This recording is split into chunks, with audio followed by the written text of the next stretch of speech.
Well, now, I purchased this pretty good sized Stockman here, about a year or so ago. It has pretty decent bone handles. It's a made in Pakistan. It's a cheetah. I don't know how old it is. I got it from an antique store, and the main blade would kind of open up okay, but the other two were very tight. As a matter of fact, one of those, I don't remember if it was the spay blade or what, but boy, you almost needed a pair of pliers to get it open. So I've been soaking this thing in mineral oil for, well, it's been over 2 days. So I thought we'd just take it out and just see what might have happened. Will mineral oil save this knife? We will see. I ran out of rubber gloves. You almost need to have a pair of gloves, rubber gloves. And this mineral oil is slick. Woo! And it's hard to get off. You gotta let it drip dry here. You really gotta let it drip dry. Okay, start wiping it down.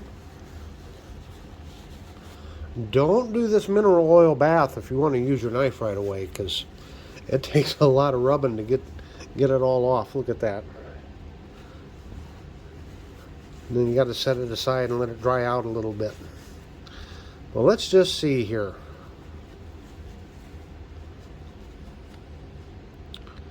Okay. Well, now, not too bad. Does have a kind of a lazy half stop there. Not the best, not the best. Snaps shut pretty good. And here's the thing with this knife, and I've not reviewed this yet, but I was going to review it, but you see the nail nick on that blade there? You almost have to open this one up in order to get to that nail nick. So let's see, this was the blade that was in question. You know what? It has loosened up some. It has loosened up some. It's still a strong pull on that one. But look at that mineral oil, boy. It takes a lot of wiping to get rid of it all. So my initial assessment here is it has helped. And I had oiled this knife before and tried to clean the pivots out. And like I say, this blade here, I guess that's a spay. Yep, there's spay blade here. It was awful hard. It was a fingernail buster is what it was. We'll just keep wiping it down here for a second. So it makes these knives awful slick. Oh yeah, see there? Even though I thought I had cleaned the pivots, there's some of that gunk coming out of there. Yes. So let me see here. We try to close this blade, get it out of the way. And we're going to work this back and forth. And it may not have been the pivots, it may have been the back springs. I'm just going to work this back and forth here a little bit.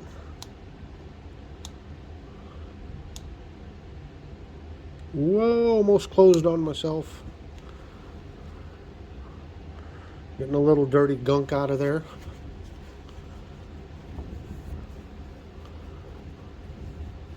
But that's what you got to do to really clean these pivots, is just try to work it back and forth. And it helps clean off these back springs too. Let me see if I get any gunk off of there. Yep, getting some gunk off of there. So it could have been a combination of I still didn't quite get the pivot clean and these back springs cleaned off good. Let's see what we got.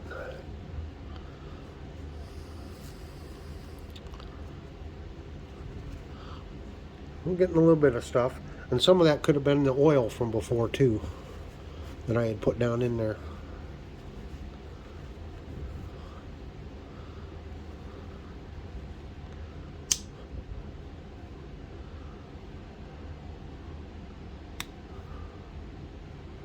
It's still a hard pull. But like I said, you almost had to have a pair of pliers before. So it is working. It did work. It did work. So if you have a knife and your blades are hard to open and close, this might be something you want to try. Now this was an old knife, fairly old knife. I'm thinking it was probably made back in the 60s or 70s somewhere, and it's an old Jim Frost type knife, but I don't know. I really couldn't find anything out about it.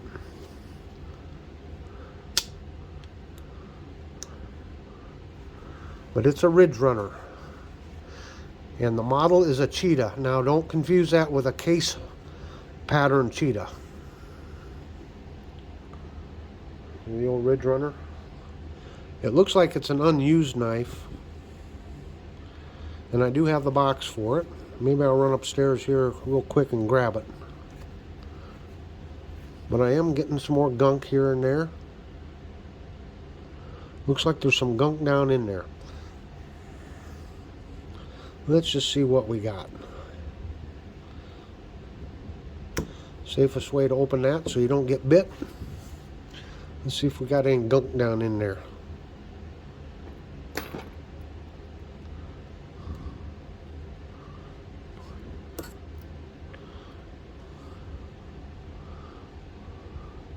Yep, there's some down in there. And that's what I find with these knives, you know.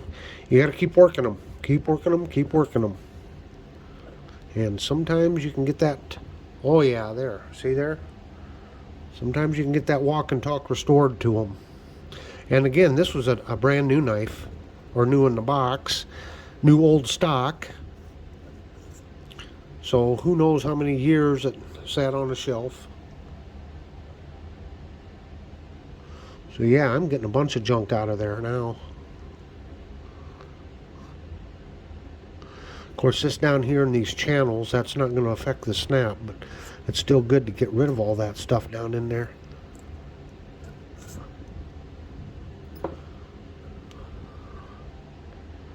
Yep. Okay. Let's check way down in there. It's right down in there. And sometimes you can find junk down in there. And looking through the camera down in there, I don't really see any.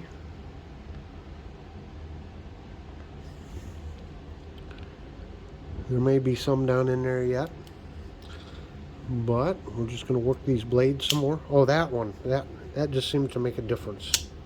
That one's still a hard pull. But you know what? If I keep working it,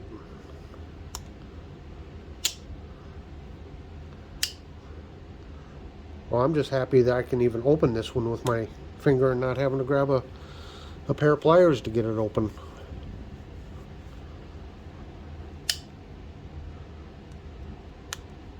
Well, I'm going to say yes. It definitely helped. I want to give a review to this knife one of these days and kind of compare it to... Oh, that opens up real nice now. Still doesn't have a lot of snap here.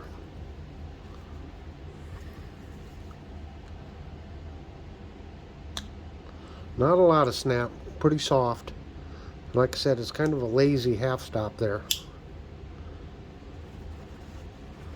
But yeah, it worked. So just one more use there for the mineral oil, in case you're wondering. And I would almost think if you had a really nice knife and you were going to store it for years and you knew you weren't going to use it, it might not hurt to give it a mineral oil bath, and even after you think you have it dried off, it's still pretty slick and it's leaving some on there. See, it continues to keep leaking out of there. Put it in a plastic bag maybe. And then maybe it wouldn't rust. I don't know if it's good for long-term storage or not. But yes, I'm going to say it did work. Even though it's still a hard pull, not having to use pliers makes it a success. So until next time, everyone have a very delightful day.